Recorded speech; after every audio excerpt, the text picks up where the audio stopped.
بسم اللہ الرحمن الرحیم۔ گمنام ہیروز کے معزز ناظرین، السلام علیکم۔ آئیے چلتے ہیں کہانی کی طرف۔ ہم سب ایک دوسرے پر شبہ کر رہے تھے کہ میرے موبائل فون کا بزر سنائی دیا۔ میں نے نمبر پڑھا، نیومی کال کر رہی تھی۔ میں نے اس کا بٹن دبا کر اسے کان سے لگایا، پھر کہا میں جانتا ہوں کہ تم بڑے فخر سے یہ کہنے آئی ہو کہ تم نے میرے مقابلے میں پھر ایک بڑی کامیابی حاصل کی ہے اور میرے پوتے کو مجھ سے چھین کر لے گئی ہو۔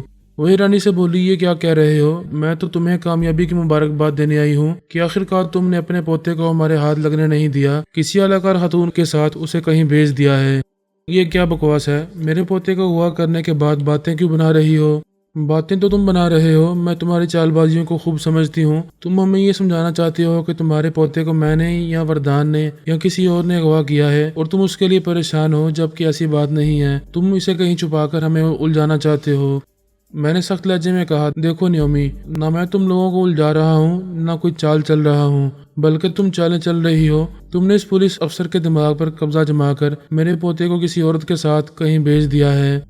اگر میں ایسا کرتی تو تم سے کبھی نہ چھپاتی، بلکہ فخر سے کہتی کہ سونیا کے بعد میں نے دوسری بڑی کامیابی حاصل کی ہے، اب تمہارا پوتا بھی میرا قیدی بنا ہوا ہے۔ لیکن ایسی کوئی بات ہی نہیں ہے۔ اگر تم نے اپنے پوتے کو ہم سے دور نہیں کیا ہے تو یقین کرو میں نے بھی ایسا کچھ نہیں کیا۔ تم یہ کہنا چاہتی ہو کہ کسی تیسرے خیال خوانی کرنے والے نے ایسا کیا ہے؟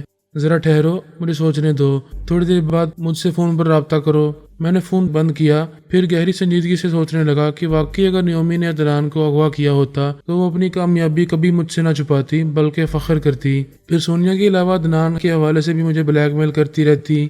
میں نے سوچا، تعجب ہے، اگر نیومی نے میرے پوتے کو اغوا نہیں کیا ہے تو پھر کس نے کیا ہے؟ میں نے اپنے فون پر وردان کے نمبر پنچ کیے، اس سے رابطہ نہ ہو سکا، اس کا فون انگیج تھا۔ نیومی اسے باتیں کر رہی تھی اور کہہ رہی تھی، فرحاد اپنے پوتے کے لیے پریشان ہے اور مجھ پر شبہ کر رہا ہے۔ سچ بتاؤ وردان، کیا تم نے اسے اغوا کیا ہے؟ کیسی باتیں کر رہی ہو؟ اگر میں یہ کامیابی حاصل کرتا تو سب سے پہلے تمہیں خوشخبری سناتا۔ تو پھر کون اس بچے کو ہم سب سے چھین کر لے گیا ہے؟ وہ ٹیلی پیتھی جاننے والا کون ہو سکتا ہے جس نے پولیس افسر کے دماغ پر قبضہ جما کر ہمارے مقابلے میں یہ کامیابی حاصل کی ہے؟ ہم اس بچے کو حاصل کرنا چاہتے تھے، جب ہم نے نہیں کیا ہے تو پھر فرحاد اسے لے گیا ہے اور ہم سے جھوٹ کہہ رہا ہے۔ اور اگر وہ جھوٹ نہیں کہہ رہا تو پھر ایسا کون ٹیلی پیتھی جاننے والا ہو سکتا ہے جو فرحاد کو اور ہم سب کو دھوکہ دے سکتا ہے؟ ہمیں اس عورت کا سراغ لگانا چاہیے جو عدنان کو اپنے ساتھ لے گئی ہے۔ ہم سب کے اہلکار مختلف ٹیکسیوں میں بیٹھ کر اس عورت کی تلاش میں گئے تھے۔ ان تمام ٹیکسی ڈرائیوروں نے کہا تھا کہ وہ اس ڈرائیور کو جانتے ہیں جو اس عورت اور بچے کو لے گیا ہے، اور وہ واقعی جانتے تھے۔ انہوں نے ایک جگہ اس ٹیکسی ڈرائیور کو ڈھونڈ نکالا۔ ہمارے اہلکاروں نے اس سے پوچھا، تم نے اس عورت اور بچے کو کہاں پہنچایا ہے؟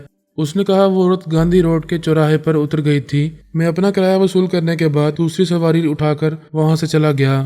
میرے اہلکار نے پوچھا، وہ گاندھی روڈ کے قریب کہیں کسی مکان میں گئی ہوگی، تم نے کسی مکان کے سامنے اسے پہنچایا ہوگا۔ میں نے اسے چوراہے پر اتارا تھا اور چوراہے کے آس پاس دکانیں ہیں، کوئی مکان نہیں ہے۔ وہ ڈرائیور نہیں جانتا تھا کہ وہ عورت عدنان کو لے کر اس چوراہے پر کیوں اتر گئی تھی۔ اسے تو اپنے سامان کے ساتھ کسی مکان میں جانا چاہیے تھا۔ ہم نہیں جانتے تھے کہ تاشا بڑی ہوشیاری سے عدنان کی مدد کر رہی تھی۔ اس عورت کے دماغ پر قبضہ جمائے ہوئے تھی اور وہ اس کی مرضی کے مطابق ایک چوراہے کے پاس اتر گئی تھی۔ جب وہ ٹیکسی ڈرائیور وہاں سے چلا گیا تو وہ دوسری ٹیکسی میں بیٹھ کر اپنے مکان کی طرف چلی گئی۔ میں نے اپنے فون پر پھر ایک بار وردان کے نمبر پنچ کیے۔ اس بار اس سے رابطہ ہو گیا۔ میں نے کہا، تم میرے پوتے کو اغوا کر کے مجھ سے دشمنی کر رہے ہو۔ مسٹر فرحاد، تم مجھے غلط سمجھ رہے ہو۔ بے شک میں نے تمہارے پوتے کو اغوا کرنے کی کوشش کی تھی، لیکن ناکام رہا ہوں، اور یہ معلوم ہوا ہے کہ اسے کوئی دوسرا لے گیا ہے، اور جو بھی اسے لے گیا ہے وہ ٹیلی پیتھی جانتا ہے۔ میں نے کہا، دوسرا اور کوئی ایسا ٹیلی پیتھی جاننے والا نہیں ہے جو میرے پوتے سے دشمنی رکھتا ہو۔ میں یقین سے کہتا ہوں کہ دشمن صرف ایک ہے اور وہ ہے نیومی۔ نیومی نے اسے اغوا کیا ہے۔ نیومی مجھ سے الگ نہیں ہے، یہ تو جانتے ہو کہ ہمارے درمیان گہری دوستی ہے اور ہم ایک دوسرے کے ساتھ مل کر کام کرتے ہیں۔ عدنان کو بھی ہم نے ایک دوسرے کے تعاون سے اغوا کرنا چاہا تھا۔ اگر نیومی کامیاب ہوتی تو گویا وہ میری کامیابی ہوتی۔ تم بڑی خوش فہمی میں مبتلا ہو۔ اس سے پہلے بھی وہ تمہیں دھوکہ دے چکی ہے۔ جب میں نے ارناکوف کو موت کے گھاٹ اتارا تو اس کے خیالات نے بتایا تھا کہ نیومی اسے ترمیمی عمل کے ذریعے اپنی تابعدار بنانا چاہتی تھی۔ تمہیں اس پر شبہ بھی ہوا تھا، لیکن تم اس کی دوستی میں اندھے ہوتے جا رہے ہو۔ اس وقت بھی اس نے میرے پوتے کو اغوا کیا ہے اور یہ بات وہ تم سے چھپا رہی ہے۔ میں نہیں مانتا کہ وہ مجھے دھوکہ دے رہی ہے۔ تم خواہ مخواہ مجھے اس کے خلاف بھڑکانے کی کوشش کر رہے ہو۔ بہتر ہے ہماری دوستی کو ختم کرنے کی فکر نہ کرو، اپنے پوتے کی فکر کرو۔ یہ کہہ کر اس نے رابطہ ختم کر دیا۔ بظاہر میری باتوں سے انکار کیا، لیکن وہ دل ہی دل میں یہ بات اچھی طرح سمجھتا تھا کہ نیومی ناقابل اعتماد ہے۔ وہ اس پر بھروسہ نہیں کرتا تھا، اس کے باوجود اس سے دوستی قائم رکھنا چاہتا تھا۔ اس وقت میں نے اسے یہ سوچنے پر مجبور کیا تھا کہ نیومی ہی عدنان کو اغوا کر سکتی ہے، ورنہ ہمارے درمیان اور کوئی ایسا خیال خوانی کرنے والا نہیں ہے جسے عدنان کی ضرورت ہو۔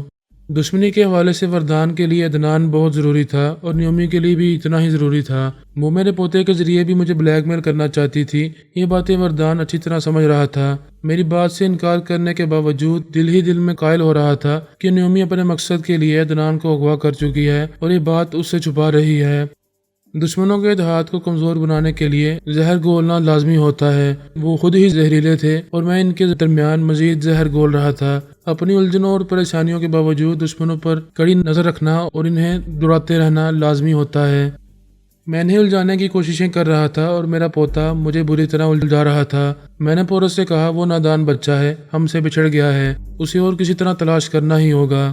وہ جھنجھلا کر بولا، میں پہلے ہی اعتراض کر رہا تھا، اسے بابا صاحب کے دائرے سے باہر نکلنے نہیں دینا چاہیے تھا۔ پچھلی بار اس نے ہم سب کو اسی طرح تھکا مارا تھا، اپنے پیچھے دوڑاتا رہا تھا، اب پھر وہی حرکتیں کر رہا ہے۔ تمہارے جھنجھلانے سے یہ مسئلہ حل نہیں ہوگا۔ وہ پیدائشی طور پر ہی عجیب و غریب ہے، اگر وہ عادتاً بھٹک رہا ہے تو اسے اپنی طرف لانا ہمارا فرض ہے۔ ابھی تم آلا بی بی کی موجودہ رہائش گاہ میں جاؤ، وہاں شیوانی تمہارا انتظار کر رہی ہے۔ اس نے کہا، عدنان ہمارے ہاتھ سے نکل چکا ہے۔ اگر وہ وردان اور نیومی کے ہاتھ بھی نہیں آیا ہے تو اس کا مطلب یہ ہے کہ نیومی اور وردان مجھ پر نظر رکھیں گے، اور یہ دیکھتے رہیں گے کہ میں کہاں جا رہا ہوں اور کس سے ملاقات کر رہا ہوں۔ تم ان سب کو ڈاج دے کر آلا بی بی کی رہائش گاہ میں جاؤ، وہ تمہارے دماغ میں آ رہی ہے، تمہیں اپنے مکان تک گائیڈ کرے گی۔ تھوڑی دیر بعد آلا بی بی اس کے پاس آ کر بولی، برادر، آپ ٹیکسی میں بیٹھ کر کسی طرف بھی روانہ ہو جائیں، میں اپنی کار میں آپ کا تعاقب کروں گی۔ ایک علاقے میں پیش در پیش گلیاں ہیں، وہاں ٹیکسی سے اتر کر ان گلیوں میں ادھر سے ادھر جاتے رہیں گے، پھر میں جہاں کہوں گی آپ وہاں پہنچ کر میری کار میں بیٹھ جائیں گے۔ اس نے یہی کیا، ایک ٹیکسی میں بیٹھ کر وہاں سے روانہ ہو گیا۔ آلا بی بی اپنے مکان کے کمرے میں بیٹھی خیال خوانی میں مصروف تھی۔ دوسرے بیڈ روم میں شیوانی تنہا تھی اور بیٹے کے لیے پریشان ہو رہی تھی۔ عدنان جس عورت کے ساتھ گیا تھا اس کا نام ارچنا تھا۔ وہ لندن میں اپنے ماں باپ اور دوسرے رشتہ داروں کے ساتھ رہتی تھی۔ وہ سب بہت دولت مند تھے، لیکن وہ تمام رشتہ داروں کو اور دولت کو ٹھکرا کر اپنے عاشق سے ملنے ہندوستان چلی آئی تھی۔ اس کے پریمی کا نام کمار سہگل تھا۔ فون پر اس سے یہ طے ہوا تھا کہ جیسے ہی وہ دہلی ایئرپورٹ پہنچے گی تو وہ اسے ریسیو کرنے کے لیے وہاں آئے گا، پھر اپنے ساتھ اپنے بنگلے میں لے جائے گا۔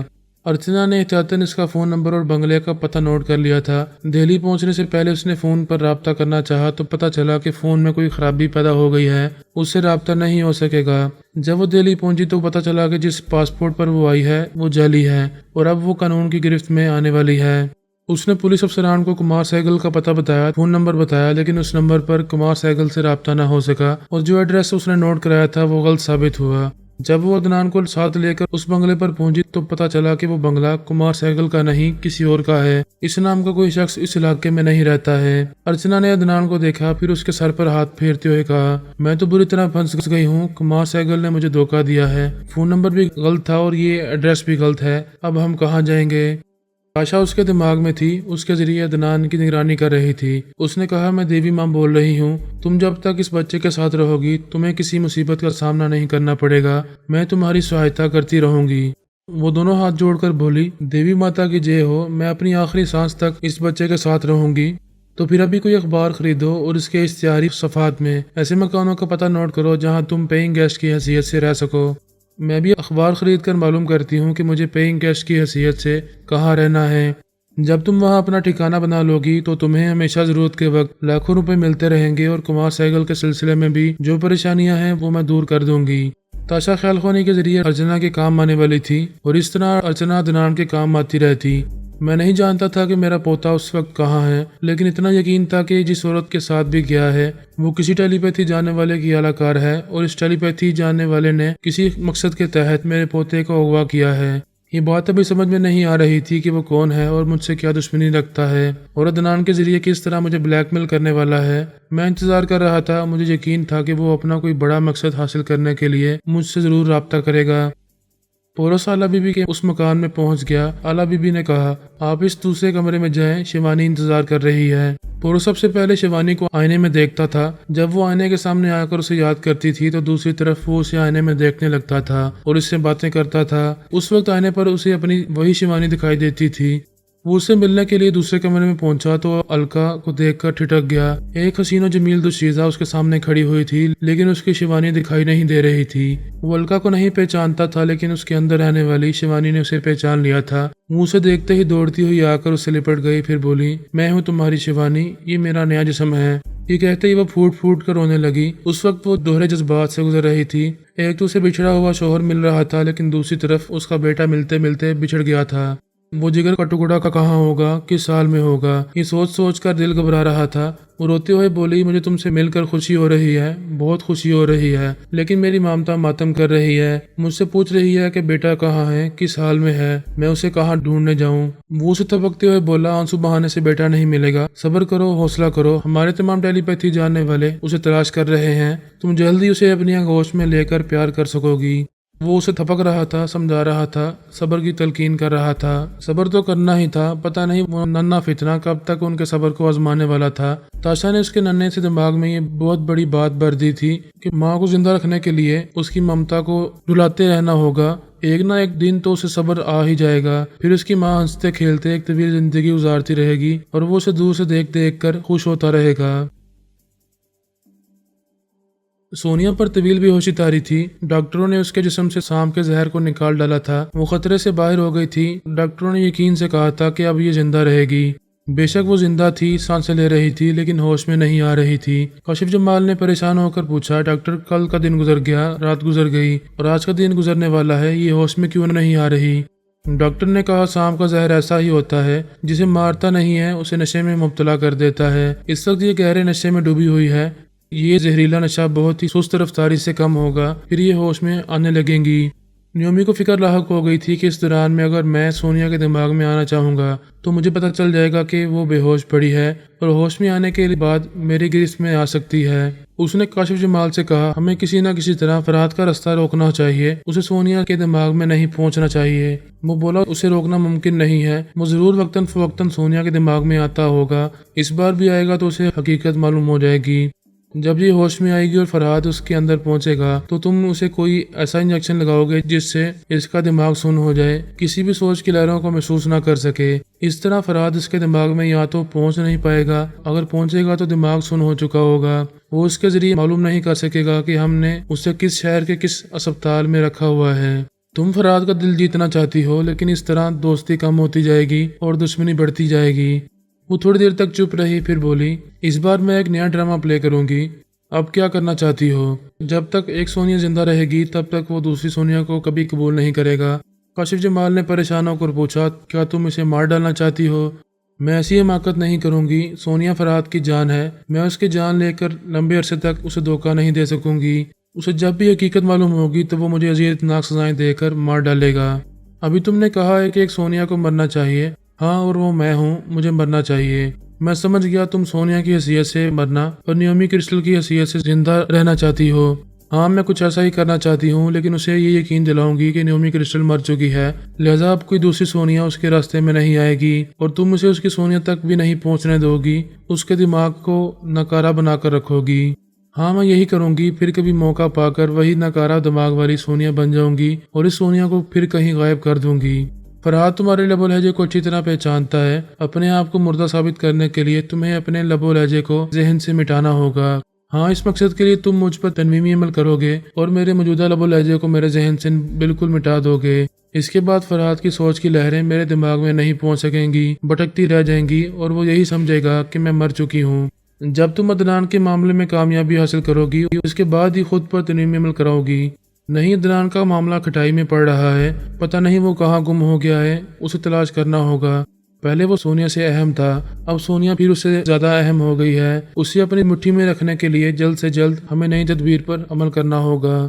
میں یہ سن کر حیران ہوں کہ وہ ننھا سا بچہ تمہارے قابو میں نہیں آیا۔ میں اس کے متعلق بعد میں باتیں کروں گی۔ سونیا بھی بے ہوش پڑی ہے، تم اسپتال سے نکل کر فوراً گھر پہنچو اور اپنے بیڈ روم میں آ کر لیٹ جاؤ۔ پہلے میں تم پر ایک مختصر سا تنویمی عمل کروں گی، جب تم تنویمی نیند سے بیدار ہو جاؤ گے تو پھر میری مرضی کے مطابق مجھ پر عمل کر سکو گے۔ اس نے اسپتال کی ایک نرس کو 10,000 روپے دیے، پھر اسے کہا اس مریضہ پر خاص توجہ رکھو، اس کے قریب رہو، جب بھی یہ ہوش میں آئے یا کوئی پرابلم ہو تو مجھے فون پر اطلاع دو، میں چلا آؤں گا۔ وہ اسی بنگلے میں آ گیا جہاں سونیا کو چھپا کر رکھا گیا تھا۔ بیڈ روم میں پہنچ کر بستر پر لیٹ گیا، چاروں شانے چت ہو کر اپنے ہاتھ پاؤں ڈھیلے چھوڑ دیے۔ نیومی اس کے اندر موجود تھی، اس نے صرف 1 منٹ کے اندر اسے گہری نیند سلا دیا۔ وہ پہلے بھی اس کا معمول تھا، تابعدار تھا، اس پر پھر اس نے ایسا ہی عمل کیا اور خاص طور پر یہ تاکید کی کہ وہ نیند سے بیدار ہونے کے بعد جب نیومی پر تنویمی عمل کرے گا تو اس کی نیت میں کوئی کھوٹ نہیں ہوگا، وہ نیومی کا وفادار غلام ہوگا اور اس کی مرضی کے بغیر اسے اپنی معمولہ اور تابعدار نہیں بنائے گا۔ وہ اپنے اطمینان کے مطابق اس پر تنویمی عمل کرنے کے بعد سونیا کے اندر پہنچی۔ اس کے دماغ میں گہری خاموشی تھی، سوچ کی کوئی لہر نہیں تھی، وہ بدستور بے ہوش پڑی ہوئی تھی۔ کاشف جمال نے ایک نرس کو اچھی خاصی رقم دی تھی تاکہ وہ اس کے قریب رہے اور وہ سونیا کے پاس موجود تھی۔ اس نرس کے اور ڈاکٹر کے خیالات نے بتایا کہ سونیا ابھی اسی طرح بے ہوش رہے گی اور یہ یقین سے نہیں کہا جا سکتا کہ وہ کب ہوش میں آئے گی۔ نیومی کو اطمینان ہو رہا تھا کہ میں اس کے دماغ میں آ کر کوئی فائدہ حاصل نہیں کر سکوں گا، یہ بھی معلوم نہیں کر سکوں گا کہ وہ اس حالت میں کہاں بے ہوش پڑی ہوئی ہے۔ اطمینان ہونے کے باوجود یہ بے چینی تھی کہ آئندہ بھی وہ سونیا کو مجھ سے دور رکھنے میں کامیاب ہو سکے گی یا نہیں۔ وہ تھوڑی دیر بعد سونیا کے دماغ میں آئی، ایسے ہی وقت اسے اعلیٰ بی بی کی آواز سنائی دی۔ وہ کہہ رہی تھی، او خدایا، ماما تو بے ہوش پڑی ہوئی ہیں، مجھے فوراً پاپا کو اطلاع دینی چاہیے۔ نیومی نے سمجھ لیا کہ اب وہ مجھے بلا کر لانے والی ہے، اسے وہاں چپ چاپ رہنا چاہیے اور ہماری باتیں سن کر یہ معلوم کرنا چاہیے کہ سونیا کی بے ہوشی کے سلسلے میں ہم آئندہ کیا کرنے والے ہیں۔ تھوڑی دیر بعد اس نے میری آواز سنی، میں کہہ رہا تھا، پتہ نہیں یہ کب سے بے ہوش ہے، اس کا دماغ بالکل سن ہو چکا ہے، نہ سوچ کی کوئی لہر ابھر رہی ہے اور نہ ہی یہ ہماری سوچ کی لہروں کو محسوس کر رہی ہے۔ کبریا کی آواز سنائی دی، پاپا ہمیں کسی نہ کسی طرح معلوم کرنا چاہیے کہ ماما اس حالت میں کہاں پڑی ہوئی ہیں۔ اعلیٰ بی بی نے کہا، اسی چڑیل نے کہیں چھپا رکھا ہے، ہمیں کبھی معلوم نہیں ہونے دے گی کہ یہ اس وقت کہاں ہے۔ میں نے کہا، اب وہ لمبے عرصے تک تمہاری ماما کو ہم سے چھپا کر نہیں رکھ سکے گی، جیسے ہی یہ ہوش میں آئے گی ہم بہت کچھ معلوم کر لیں گے، پھر ایک لمحہ بھی ضائع کیے بغیر تمہاری ماما کے پاس پہنچ جائیں گے۔ سوال ہی پیدا ہوتا ہے، ماما بے ہوش کیسے ہو گئیں؟ کہیں ایسا تو نہیں کہ کسی حادثے سے دوچار ہو گئی ہوں؟ پاپا اب نیومی سے رابطہ کریں، اس سے کچھ تو معلوم کریں۔ میں نے کہا، میں ابھی اس کے پاس جا رہا ہوں۔ نیومی بالکل سیدھی ہو کر بیٹھ گئی، اپنے سامنے رکھے ہوئے موبائل فون کو دیکھنے لگی۔ تھوڑی دیر بعد ہی بزر کی آواز سنائی دی، اس نے فوراً ہی اسے اٹھا کر نمبر پڑھے، مسکرائی، پھر بٹن دبا کر اسے کان سے لگاتے ہوئے بولی، ہیلو، میں بول رہی ہوں۔ میں نے سخت لہجے میں پوچھا، سونیا کہاں ہے؟ وہ جہاں بھی ہے خیریت سے ہے۔ تم جھوٹ بول رہی ہو، وہ جہاں بھی ہے وہاں خیریت سے نہیں ہے، بے ہوش پڑی ہوئی ہے۔ اچھا، تو تم اس کے دماغ میں جا چکے ہو اور اب یہ معلوم کرنے آئے ہو کہ وہ بے ہوش کیوں ہو گئی ہے؟